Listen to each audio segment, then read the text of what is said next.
অৰুণাচলত যিটো ঘটনা হৈছে এই ঘটনাটো মই 2 বছৰ আগতেই কৈছিলোঁ যে অসম চৰকাৰক মই 2 বছৰ আগতেই কৈছিলোঁ যে সীমান্তত থকা মানুহবোৰৰ হাতে হাতে এটা AK-47 দিয়ক।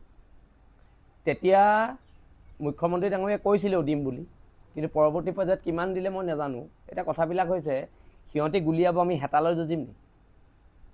হেতালৈ যুঁজিলে হ'ব এই কথা 2 বছৰ আগতেই কৈছিলোঁ। আক্ৰমণ হ'লে প্ৰত্যাক্ৰমণ কৰিব লাগিব নহয়। আমাৰ ওচৰত বন্দুকে নাই।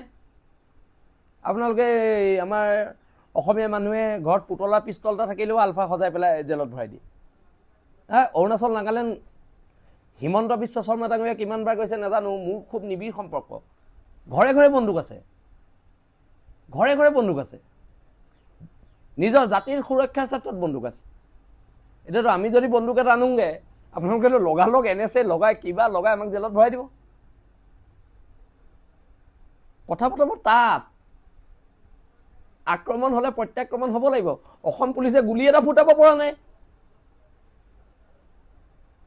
ইমান এনকাউণ্টাৰ কৰিলে অসম পুলিচে, এতিয়া অৰুণাচল সীমান্তত গুলি এটা ফুটাব পৰা নাই। এই কথা বতৰাবোৰত আমাৰ আপত্তি আছে। মই এতিয়াও কৈছোঁ, সীমান্তত ইজৰাইলত আপোনালোকে অধ্যয়ন কৰক। ইজৰাইলত যিমান বৰ্ডাৰ আছে, বৰ্ডাৰৰ প্ৰত্যেক ঘৰৰ মানুহতে এটা এটা বন্দুক দিয়ে।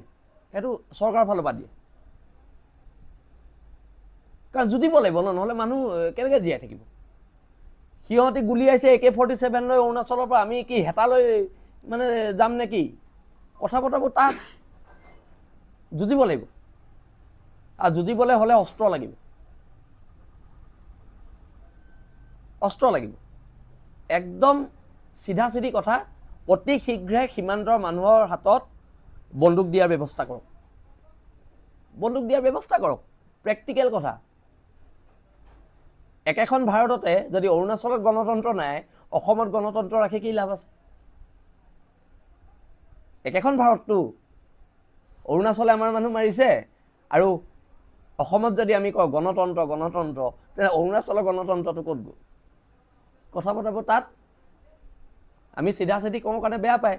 সেই সময়ততো কংগ্ৰেছ, বিজেপি, ৰাইজৰ দল চবেই আমাক সমালোচনা কৰিছিলে। শৃংখল চলিয়া বন্দুকৰ কথা কৈছে, শৃংখল চলিয়াক গ্ৰেপ্তাৰ কৰিব লাগে। বন্দুককেইটা দিয়ক আৰু মোক জেলত ভৰাই দিয়ক। কথাটো ইমানে। দেশ জাতিৰ কাৰণে আমি এইখিনি কৰিব পাৰিম, কৰিবলৈ পঠিয়াইছে ভগৱানে।